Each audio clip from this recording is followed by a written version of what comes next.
One last round of busts next on Fantasy Football Today in 5.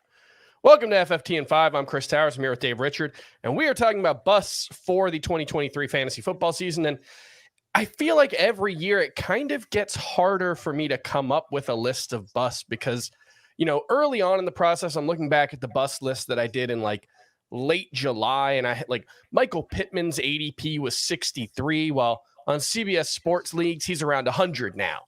I don't mind him at 100th overall. DJ Moore used to be like a third round pick early in the process in a lot of drafts. Now he's settled comfortably in like the late fourth round.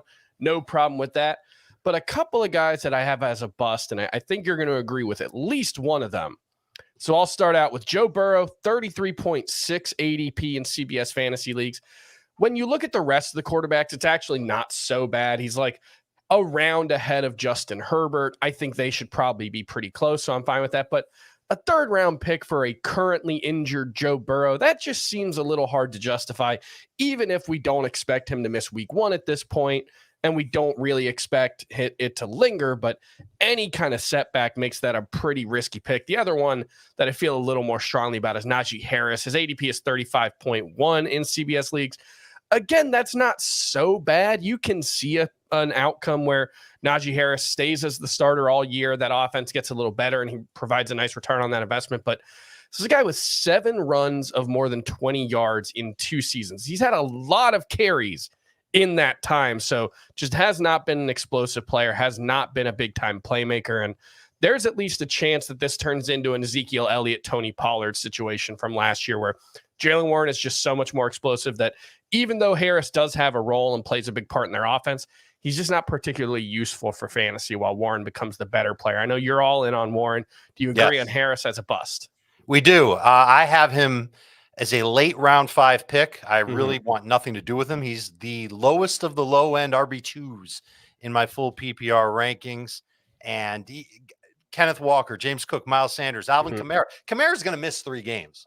I'll still take him. I think I'd rather have him over Najee for the rest of the way because I think Najee's leash will be rather short if he struggles or if he gets hurt.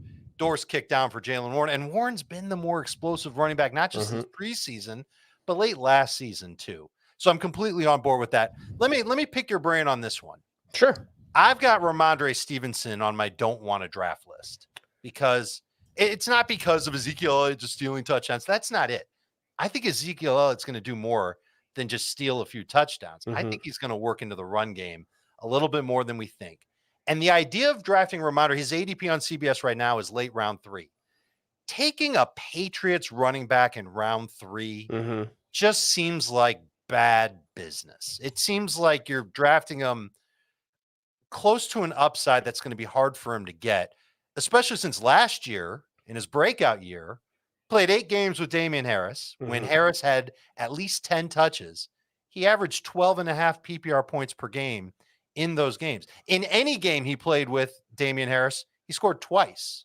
He played, I think, 6 games, maybe 5. He might have missed 1 against the AFC East competition last year.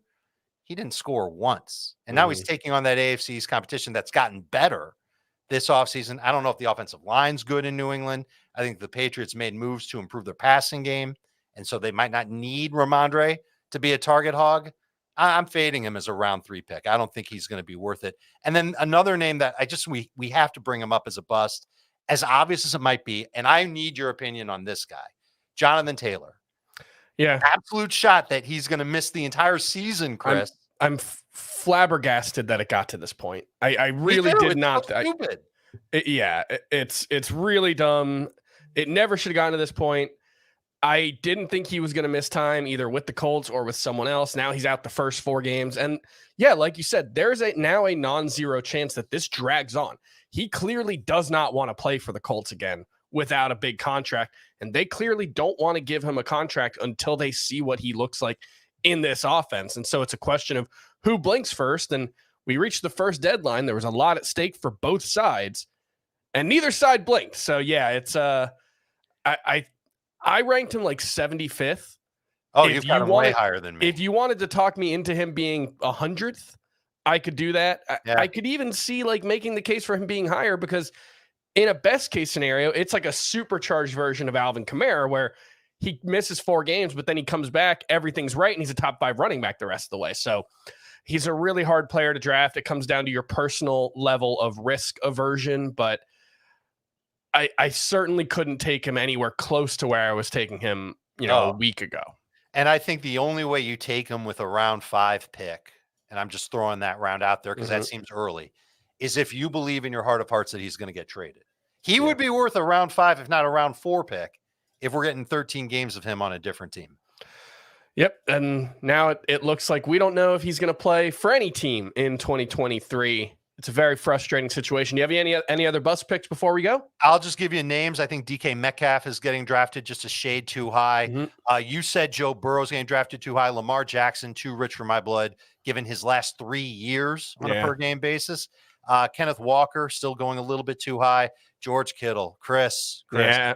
People are drafting George Kittle because he scored 11 touchdowns last year and because he's been outstanding. He had a 5-year low in catches per game and yards per game.